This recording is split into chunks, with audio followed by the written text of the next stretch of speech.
and it will show on our screen. Apparently a Mac will not work on our system, but paper will.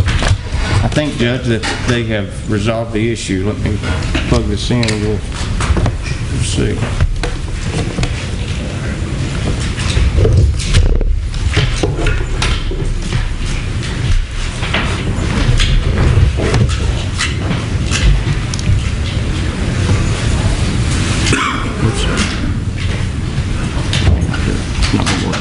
Sometimes these answers don't work.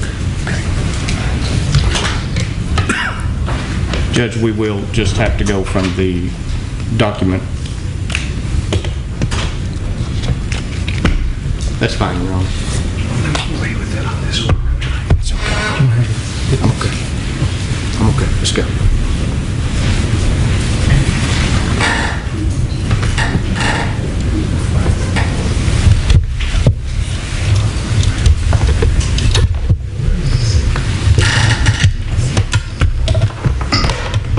Anything special on this, Judge? Just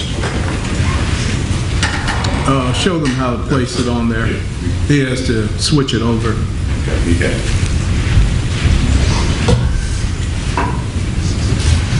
It should come up from here, in fact. Okay, there it is. All right. That's okay. And you just have to, you can focus in. Can we take that bottom line off? There you go. We can't. Can you see it, Your Honor, please? I can. Your Honor, please, we have lodged with the court this morning a motion to dismiss pursuant to the prohibition according to the United States Constitution, State of Tennessee Constitution, against double jeopardy. Your Honor, please, I would like to start out by suggesting, as the statement puts, that the state may obtain a superseding indictment, which is an indictment. Another indictment is still pending so long as jeopardy has not attached. That's Williams v. Stewart. Judge, please. And again, I apologize if these are not as clear as we would like. As this honorable court is aware, the first trial in this case commenced in January of 2015. I have off to the side that original indictment, case number 2013 C2199. That was the first trial that commenced in State of Tennessee versus Vandenburg. On that same day, January the 13th, 2015, jeopardy attached. I do not believe there would be any dispute in this room amongst colleagues that jeopardy attaches in a criminal case when there is a jury, when the jury is sworn. And I cite State v. Pennington. In a jury trial, jeopardy attaches when the jury is sworn. So from this, we gather on January the 13th, 2015, a jury was sworn. This is a cite to that case. Jury was sworn, jeopardy attached. Customarily in jury proceedings, jeopardy attaches when the jury is sworn. In non-jury proceedings, it would attach when the first witness is called. That's State v. Pennington, cited by Chris v. Brett. That's another part of that particular. So we take, again, Judge, from this, we take that on January the 13th, 2015, a jury was sworn in to decide the case of State of Tennessee versus Vandenburg. When does that jeopardy end? Jeopardy ends when the case is terminated. Upon a mistrial, jeopardy continues. And I cite Richardson v. United States, the jeopardy that attached when the jury was sworn continues until there is some event that terminates the original jeopardy. And that's key, terminates the original jeopardy. A mistrial does not terminate the original jeopardy.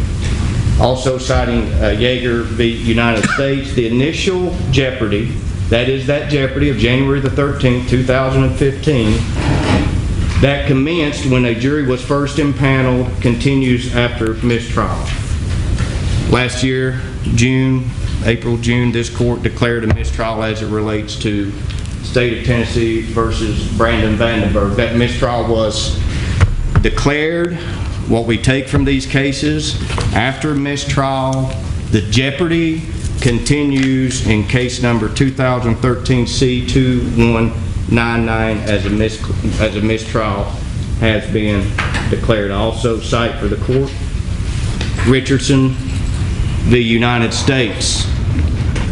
And we reaffirm the proposition that a trial court's declaration of mistrial following a hung jury is not an event that terminates the original jeopardy. The state has declared yet this morning that that original case is still pending, that that original case is still there, and that it has not been terminated. The original jeopardy to which the petitioner is subject. The government, like the defendant, is entitled to a resolution of the case, a verdict of a jury. That's the Richardson case that I cite. Just to keep things in order, I pull out the language of that Richardson case, as I'm sure the court is following along. That's just the language of the Richardson case that I just cited, and we reaffirm the proposition that a declaration of a mistrial is not an event that terminates original jeopardy. So we have jeopardy, we have continued jeopardy in case number 2013 C2199. That's citing Richardson. I point the court's attention to Yeager v. United States Supreme Court case. We have held that the second trial does not place the defendant in jeopardy twice. Well, why is that? Why does a second trial, after a mistrial, not place a defendant in jeopardy twice? The reason why it doesn't place the defendant in jeopardy twice after a mistrial is simple. The jeopardy is continuing. The whole years ago, when double jeopardy was being litigated, after a mistrial, those that had been convicted, or those that were mistrial had been declared, said you can't try me again because double jeopardy prohibits that. No, double jeopardy doesn't prohibit that, because when a mistrial is declared, the jeopardy continues. The jeopardy is attached, the jeopardy continues until there is an event that terminates that jeopardy, an event that terminates the jeopardy. And we go on, manifest necessity that permits the declaration of a mistrial and the continuation of the initial jeopardy that commenced when the jury was first impaneled. So with that said, Judge, jeopardy was attached, jeopardy continues, and the state stipulated in their response to our previous, and please don't confuse this with our motion to dismiss the superseding indictment previously litigated, the state stipulated that jeopardy had attached. In fact, they cited the case of Tawana Blair, and they said in so holding, the court also addressed double jeopardy implications and reasoned the subsequent indictments were not prohibited because jeopardy was continuing from the declaration of a mistrial. This is the state's response to our original motion to dismiss the superseding indictment. Judge, we filed a motion to dismiss this superseding indictment because, in fact, we are of the opinion that the state cannot file a superseding indictment. The filing of the superseding indictment and the jury which was just sworn in is why we're here today. We wouldn't be here having this argument today had the state not lodged a superseding indictment and allowed a jury to be sworn in on the superseding indictment. Had they left things the way they were, had they left things the way Blair says to leave them, had they left things the way Richardson said to leave them, had they left things the way Williams v. Stewart said to leave them, we wouldn't be here. Williams v. Stewart makes it very clear that the state may obtain a superseding indictment at any time prior to trial without dismissing the pending indictment, and may then select the indictment in which to proceed under. 2012, the state may obtain a superseding indictment, which is an indictment obtained while another indictment is still pending, keywords, if jeopardy has not attached on the first indictment. Williams v. Stewart. If jeopardy has not attached on the first indictment, in January the 13th of 2015, jeopardy attached to case number 2013 C2199. This case is clear. The indictment off to the right, the 2015 indictment, should not have been allowed, should not have, they can file it, should not have been allowed respectfully by this honorable court. Wouldn't be here today. States blew their opportunity, Judge. No superseding indictment may be attained after jeopardy has attached. This is State v. Johnson. I cite that case. And they use some language that's interesting. I heard General Moore talk about the tardy bail earlier. They use some language that was interesting. This continuing jeopardy, the jeopardy that attached on the first case, means that for purposes of utilizing a superseding indictment, the tardy bail had already rung when jeopardy attached in the first trial. Too late. The tardy bail had rung when the jeopardy attached on January the 13th, 2015 to case number 2013 C2199. Here's an illustration. Try to do the math in my head thinking maybe something was deceiving or that I was missing something as I was preparing this argument. This jury has been sworn twice. We had a jury sworn January of 2015. We had a jury sworn today, June the 13th, 2016. 1 + 1 = 2. That is 2 jeopardies on the same sets of facts in this, which is the honorable court. If the honorable court remembers, this honorable court, when they were faced with the first fallacy of the original indictment, ordered that that indictment was sufficient to charge aggravated sexual battery, and that court acknowledged that again in the superseding indictment. It was in fact the same charge. It was in fact the same set of occurrences. It was in fact the same set of facts. 1 + 1 = 2. Another word for that is twice, and I have cited State v. Johnson that talks about a defendant cannot be placed twice in jeopardy. This is a highlight that the court ordered by denying our prior trial motion on Mr. Fletcher Long and John Herbison. When they raised that issue, this court said this indictment is sufficient to charge aggravated rape and aggravated sexual battery among those charges. This court ordered that when the jury returned a verdict which was essentially set aside. The court said that indictment's okay. The court said the superseding indictment's okay because there are no new charges. By allowing the state to proceed on the superseding indictment, Mr. Vandenburg has and is now in jeopardy twice. Judge, prior to this morning, the state, had they have acknowledged the position, the pickle they have placed themselves into, could have walked into this honorable court and dismissed the superseding indictment, and we wouldn't have been faced with the decision, the untenable position that this court is in today. However, they allowed a jury to be sworn in. Mr. Vandenburg enter his pleas of not guilty to this case, which now has been twice placed in jeopardy. And this is a case Richardson v. United States. Despite the argument's textual appeal, we have held the second trial does not place the defendant in jeopardy. What Richardson State is talking about, the continuing jeopardy that attached to the original mistrial. This is an illustration that I placed before the court, Judge. It's factually true. There is no dispute. We have jeopardy that attached this morning in case number 2015 C-1517.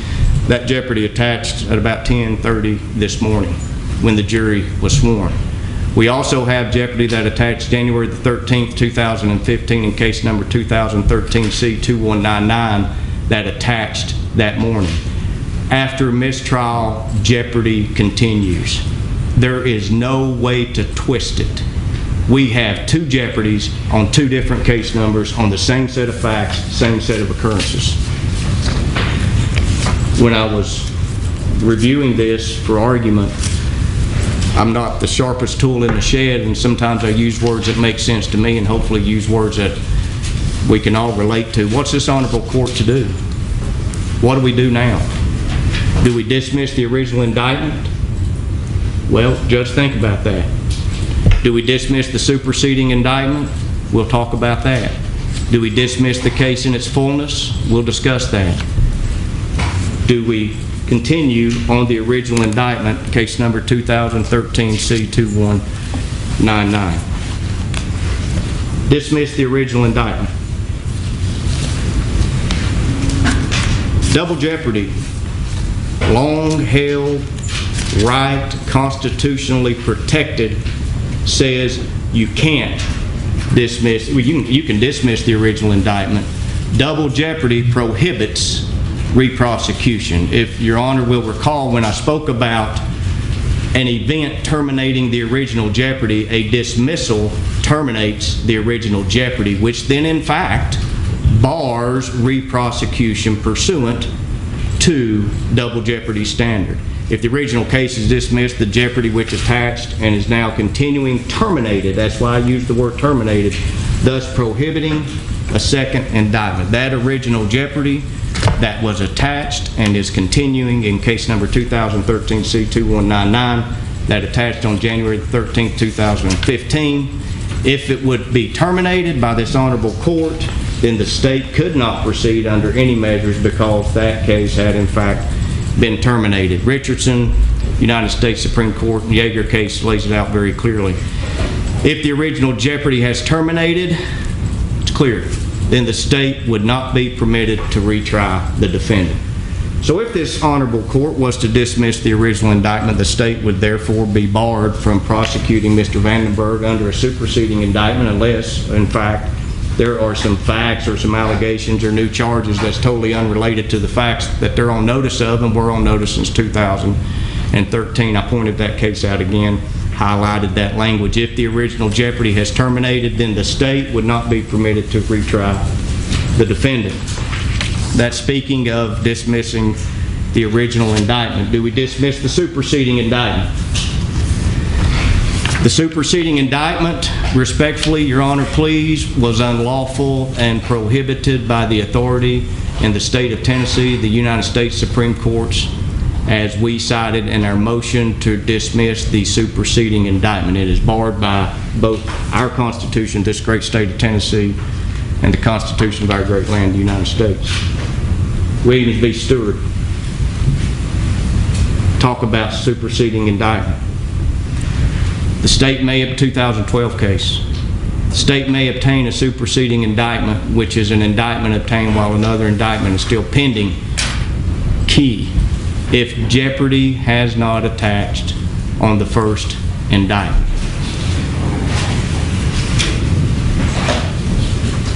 Should the court dismiss the superseding indictment,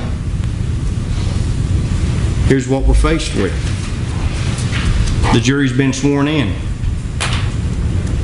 The jury has been read case number 2015 C1517. Jeopardy has now attached twice to the same charges, the same sets of facts, the same group of occurrences to which Mr. Vandenburg has now been placed in jeopardy twice. The court cannot go back to this jury and read the original indictment. The jury must be excused as that indictment 2015 C15 has been read and pleas of not guilty have been entered on behalf of Mr. Vandenburg by Mr. Vandenburg. Do we continue on the original indictment? Sure. Jury's got to be dismissed. Your Honorable, this honorable court's going to have to dismiss the superseding indictment. Jeopardy has attached. Jeopardy is continuing. And it is permitted. It is permitted by the authority and is not prohibited by double jeopardy to continue on the original indictment. But here's where the rubber meets the road.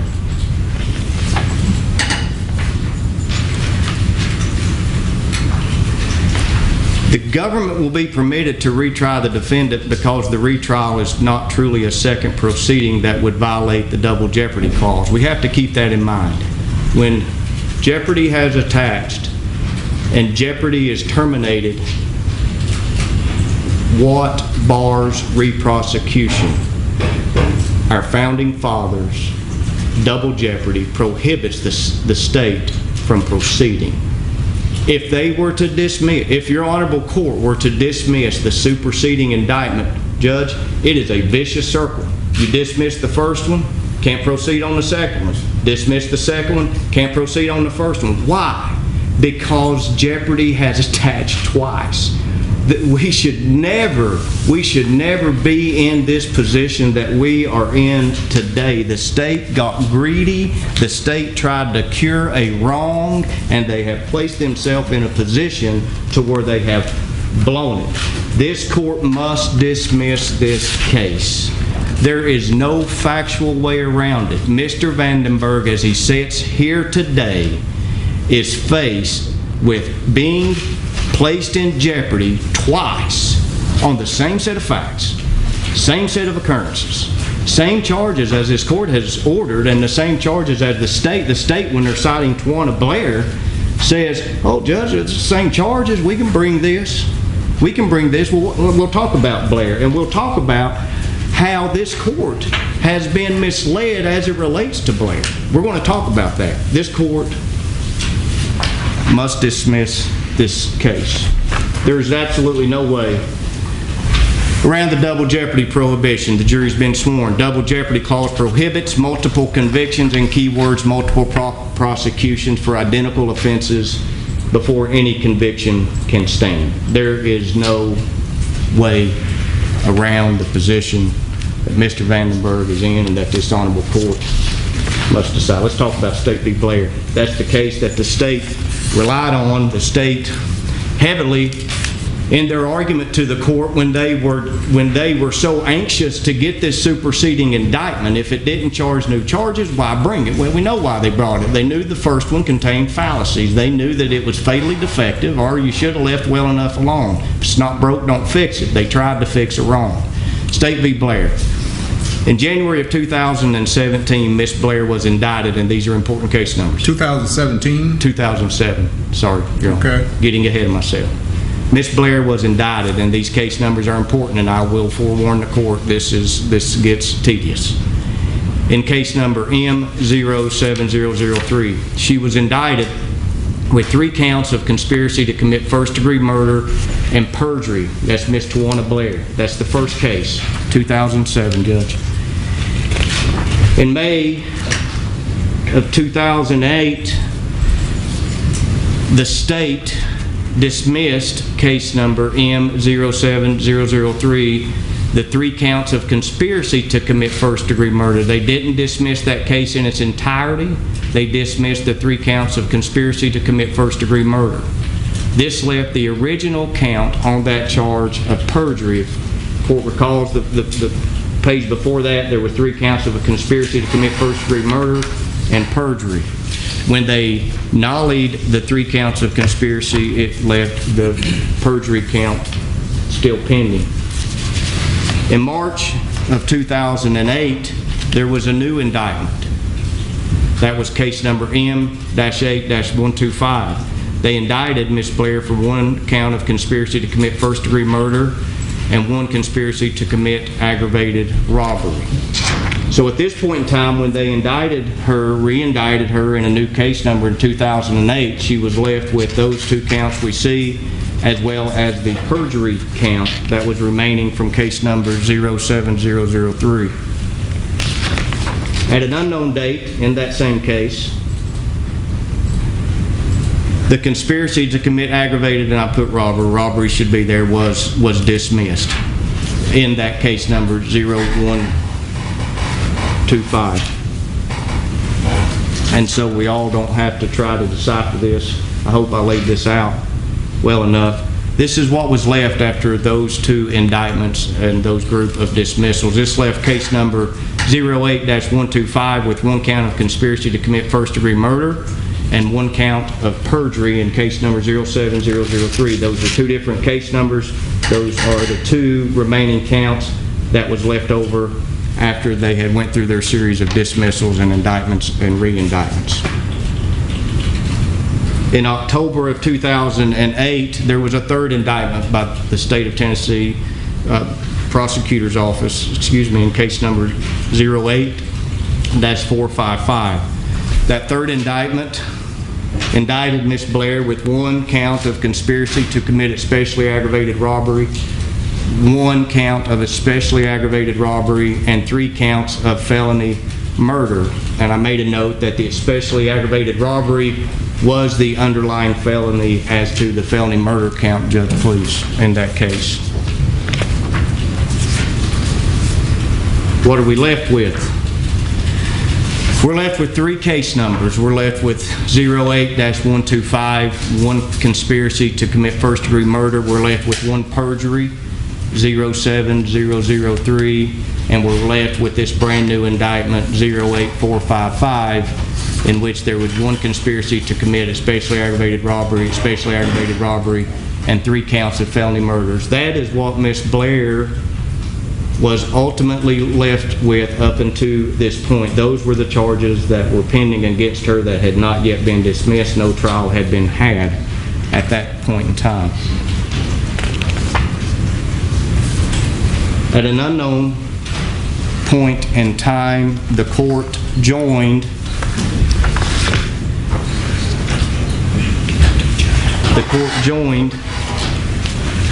case number 08125. Your Honor, I'm passing up the Tawana Blair case just so you'll have it. What? I'm passing I up. have the Blair case. You have the Blair case? Okay, very well. I do. At some unknown time, the court joined case number 08125, the 1 count of conspiracy to commit first-degree murder, and 08455. The court joined those 2 cases. Keep in mind the perjury count was not joined. It's just been lingering ever since 2007. But the court joined those 2 cases. Prior to trial, prior to the trial in 2009, there was a motion filed, and the conspiracy to commit especially aggravated robbery was dismissed upon the motion of defense counsel. That was that last case number we spoke about. And that left 1 especially aggravated robbery, 3 counts of felony murder, and 1 conspiracy to commit first-degree murder. Out of all of those cases, out of all the cases that were joined, that's what was left. Prior to trial, the Honorable Trial Court ordered the state to select its charges. What are you going to try? What charges are you going to present to the jury? The state selected case number 08-455. That was the felony murders, and that was the especially aggravated robbery, which was the underlying felony for the felony murders. The state did not proceed, and this is key, on the first-degree murder case. The conspiracy, that is case number 08-125. The state did not proceed to trial in that case. During trial of the 08455 case, the defense moved for a judgment of acquittal. The Honorable Court reserved it. The defense renewed their motion for judgment on the acquittal after the proof of the defense. The court reserved ruling. The jury became deadlocked. The court revisited the motions and granted the motions for judgment of acquittal. And this is kind of where it gets a little confusing, but the court granted the motions for judgment as acquittal as to the 3 felony murder cases, the especially aggravated robbery case. Court also entered a judgment of acquittal as to the lesser included offenses of second-degree murder. The court was asked, Judge, please, to also enter a judgment of acquittal as to the lesser included offenses of second-degree murder, facilitation, and the like, and the court refused to enter a judgment of acquittal as to that. Immediately, the state filed a motion to reconsider because the court had granted the judgment of acquittal as to all the charges. The defense filed a motion to reconsider because the defense believed that they should have had a judgment of acquittal as to all the lesser included offenses, including facilitation. Trial court granted a Rule 9. While it was pending, the state filed a motion to recuse the court. Judge was recused, and the Honorable Judge John Kerry Blackwood, our most recent senior judge of the judiciary, was appointed by the administrative office of the court to take this case on. While the appeal was pending, The state nollied case number 08455 in its entirety. The state nollied that case that had went to trial in which judgment of acquittals were pending while the Rule 9 was pending. They issued judgments of, or motions, they dismissed that case. So here comes the state again. March 2014, they got a new indictment. In this new indictment, case number 14 CR 158, they charged 2 counts of conspiracy to commit first-degree murder. And I make a note, there was no previous trial on the charge. Remember that conspiracy of first-degree murder was always there, was never tried. The state elected not to try that. No jeopardy had attached, no jeopardy was continued. They had also charged conspiracy to commit a special aggravated robbery. They had also filed a facilitation of the special aggravated robbery and facilitation of first-degree murder. They get creative because the court didn't dismiss on judgments of acquittal the facilitation. So the state said, well, here's our opportunity. We can indict for facilitation of first-degree murder and facilitation of a special aggravated robbery because the court didn't enter judgments of acquittal as to those charges. What did the Honorable Judge John Cory Batey do? The court dismissed it. Dismissed the case. The court dismissed the conspiracy to commit a specially aggravated robbery, the facilitation, as the statute of limitations had ran.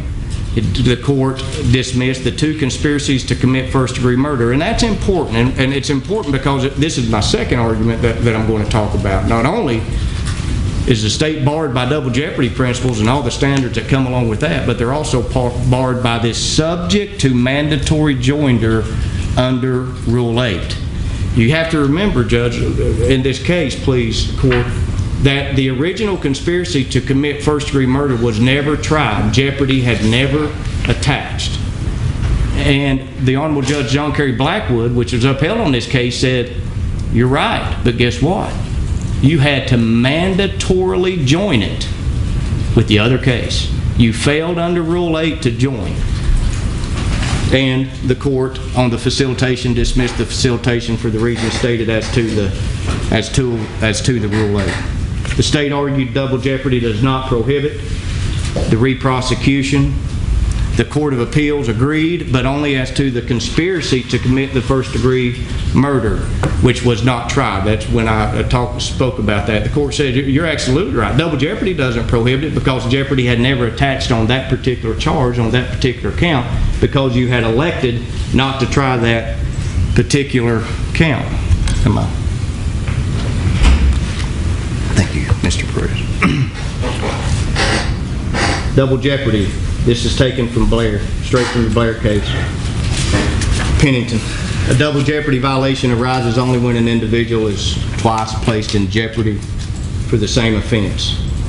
Here, Mr. Vandenburg has in fact been twice placed in jeopardy for the offense. And in this case, in Blair case, the court says the same thing. Here, the defendant was not twice placed in jeopardy for the offense of conspiracy because it had never attached. They elected not to try that. And they said, however, Rule 8 prevented the prosecution of that particular case. Talk about Rule 8. Very strict rule. Tennessee Rule of Criminal Procedure 8A governs the procedure for the mandatory joining of offenses. Criteria for mandatory joiner, 2 or more offenses shall be joined in the same indictment, presentment, or information with each offense stated in a separate count or the offenses consolidated pursuant to Rule 13 if the offenses are based on the same conduct or arise from the same criminal episode within the jurisdiction of a single court, and no to the appropriate prosecuting official at the time of the return of the indictments. All 3 of those are satisfied. They knew, they have known, they've always known. Nothing about that does not fit. And it's clear. Failure to, and again, this is my second argument, failure to join such offenses, a defendant shall not be subject to separate trials for multiple offenses falling within the Rule 8 exclusion. King v. State, Your Honor, please. 717 Southwest 2nd 306. He was originally indicted with one count of assault with the intent to commit murder in the first degree. Tell this is an old case. And the trial court had erroneously instructed the jury as to an offense. That was reversed. The state subsequently indicted for a malicious stabbing, and the key point to this particular part is what that case, King v. State, cited. To prevent a defendant from being subjected to separate trials for multiple offenses when the multiple offenses are barred or are based on the same conduct or arise from the same criminal episode, if the subsequent charge was not known to the state. The state knew about this when they filed superseding indictment. There's nothing they did not know. King Court was very, very bold, and they said, "We do not perceive that any evil results from subsequent indictments being returned against a defendant, charging him with additional offenses which are based on the same conduct or which arise from the same criminal episode upon which prior indictments have been returned, when the defendant has not been tried on any of the offenses at the time the subsequent indictments are returned." This is good law. It's standing law. It has not been overruled. Further, in Luther and Fowler, this court interpreted Rule 8 to bar any subsequent indictments after the declaration of a mistrial for any offenses known at the time of the first trial. Rule 8 continued in its advisory comments. The court stated that the rule was clearly meant to mandate the joinder in a single indictment of all the offenses known at the time to have been committed in a single criminal episode.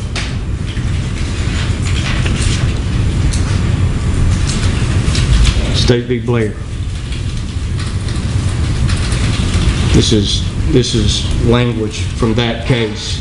The court observed that whether evil results flow from its breach or not, mandatory joinder of the known offenses is absolutely required.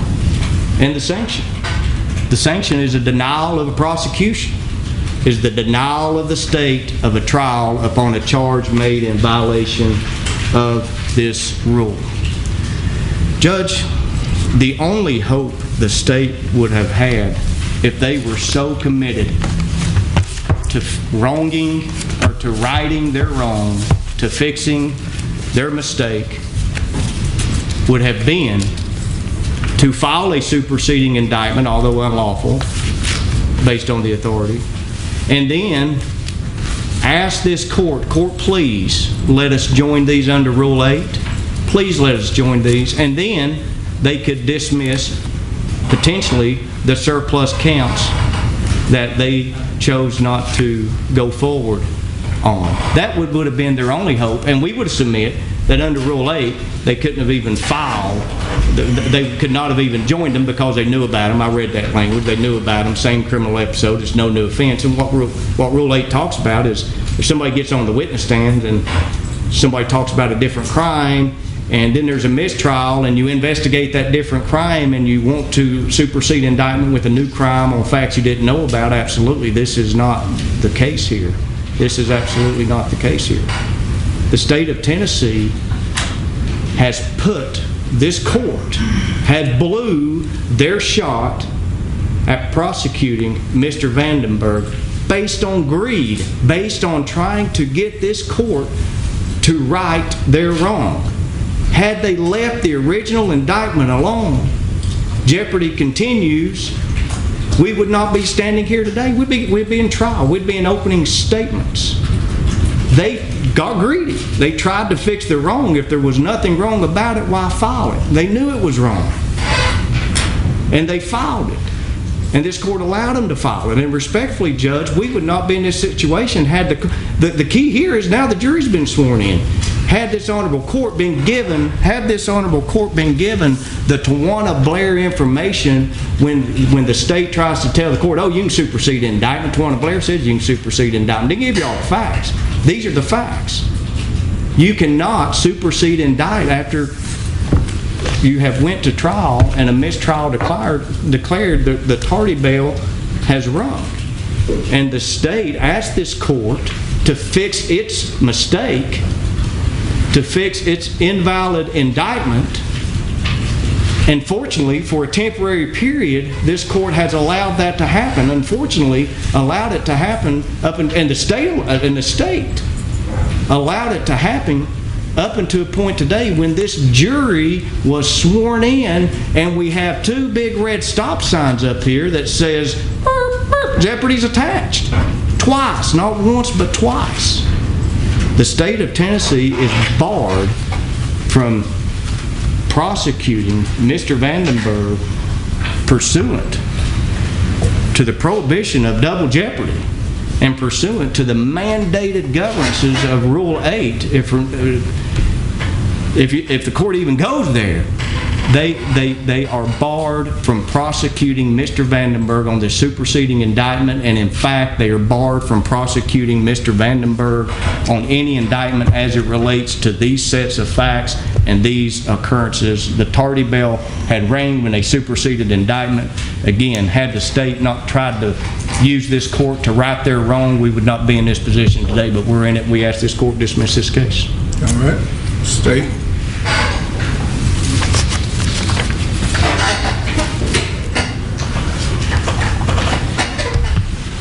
Judge, I know the court can see all the various boxes and buckets of we've brought over here in anticipation, and I will say that Mr. Bowling gave us enough time to bring over the one box that I didn't bring, and that was the one that had what I thought we had addressed and previously their motion to dismiss the superseding indictment. Which the state sees this as a revisitation, perhaps a reconsideration of that in some part, but certainly with a different framework. Would point out, without asking Ms. Halstead to get the, but I would, since I only have one copy, is this up? It'll be up in a moment. Pardon me. And talking about the Tawana Blair case, which is, as the court knows, is the Rule 8, the joinder and superseding with additional charges and things of that nature, that if you notice that in the state's response to the defendant's motion to dismiss the indictment, yes, we cite the Blair case, but point out that they cite, the Blair court that is, cites to the state versus Vukolich and Hilliard, where mistrials were declared on all counts after trial. That is the situation here, not the mix and match of the Tawana Blair. The language in Blair, yes, but what happened in Mr. Vandenburg's proceeding was all counts, and actually, again, I would submit this to the court if it needed, but I know we argued, I'm pretty sure we did, State versus David Johnson, Criminal Court of Shelby County Appeal, filed March 14th, 2001, for the basic matters contained in that, which is the paragraph, considering the interests sought to be protected by the double jeopardy clause, it logically follows that if a defendant requests a mistrial, he gives up the right to a verdict by that impaneled jury. This was requested by the defense. The court had a hearing and found that the jury, as constituted in the original trial, thanks to juror number 9, was essentially unconstitutional, that he did not receive a fair and impartial trial because of that juror's misstatements, and granted the mistrial that was requested by the defense. So in essence, that was a nullity, that trial. The position that the state is in here, going back to, again, our response, all counts. Mistrial was to as all counts. So he is back to the square one, the clean slate. And we have addressed this issue previously, I submit. Now it is in the context of yet another jury being sworn on this case, but the principles remain the same. The state is entitled to elect which indictment to proceed upon. The superseding indictment was properly obtained. Your Honor has ruled on this issue, and I would submit that he is back in the position. We're not trying him on both indictments at the same time, and as the court well knows, the superseding indictment essentially is the mirror image of the other as far as the factual allegations are concerned. With respect to, the state does reserve any right as far as election of offenses when that time comes. But with respect to, he is not being placed twice in jeopardy, nor has he been placed in jeopardy such that he may not be retried. The cases stand for that. It is, I submit, an issue the council certainly has the right to raise, preserve if necessary, but we should bring the jury back in and proceed with this matter. There is nothing wrong with what the state has done in this case. He is back to square one. He has not been placed in jeopardy as far as being punished twice for the same offense. The valid indictment, we submit that we should go forward. All right, Mr. Bowling. Briefly, Judge. Double jeopardy doesn't talk about being punished. Double jeopardy says cannot be prosecuted and or punished. Prosecuted twice. And I will point to the Blair case, and under head note, right above head note 8, it's clear. The court observed that because the defendant's trial ended with a hung jury, and Judge, I'm trying to find the page here if I can. It's page 7, right before head note 8. The court observed that because the defendant's trial ended in a hung jury, a second trial on the original charges was necessary, whether the new charges were brought at all. The court further stated that following a mistrial were a new trial on the original charges. And I agree that we asked for a mistrial and we were granted a mistrial. And we agree that we could have been put to trial on that original indictment and there would not be a double jeopardy issue. I hope I'm making that clear to the state. We're not saying that. What we're saying is where the rubber meets the road is where the state filed a superseding indictment with the exact same set of facts, with the exact same charges as ordered by this court, with the exact same set of occurrences, and now has allowed a jury to be sworn in. There is absolutely nothing wrong, and we wouldn't be having this conversation today had the state left well enough alone. The original indictment, there's jeopardy attached. He keeps saying you go back to a clean slate. I don't know what is not clear about the law when it says jeopardy continues. A clean slate is jeopardy not even attaching. Jeopardy attached. It attached January the 13th, 2015. They cite in their response that it attached and it's continuing.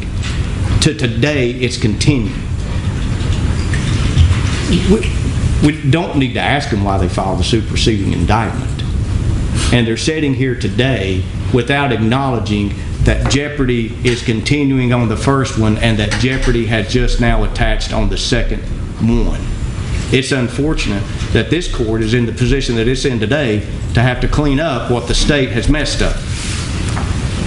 The state has blew their opportunity. Should the court not dismiss this case in its entirety, then it is left with no other choice but to dismiss the superseding indictment. And they must proceed on the original indictment. The case law is clear. Once a mistrial is granted, that jeopardy continues. And the reason why it's clear and the reason why it continues is because you have to go to trial on that indictment. If there was other charges, if there was new sets of facts, if there was evidence that was discovered, sure, they could have filed a superseding indictment, just like in Blair. They elected the offenses. They didn't go to trial on one. They tried to bring that charge back up. The Court of Appeal said, well, you can bring it back up all you want to, but Rule 8 prohibits it. The state didn't even ask to join these cases. they want you to read Blair, they want you to follow Blair under Rule 8, but don't apply it to us in this situation. If this case, if it were to proceed, which I believe, and it is my conviction that this case must be dismissed in its entirety. If this case were to proceed, it must proceed on the original indictment. Thank you, Your Honor. All right, thank you both. Well, the court has been presented with a lot of information here, but as of this moment, the court is going to respectfully deny the motion to dismiss. The court will review the material, and we'll see what happens after that. But right now, we will proceed. Judge, this is not argument, but since I mentioned the Johnson case, may I provide the court a copy of that? Sure, that's fine.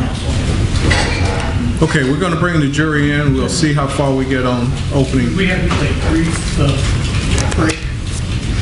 You sure you can? I mean, I realize you haven't had a break. I just realized that. Okay. We'll take a brief break. All right? All right.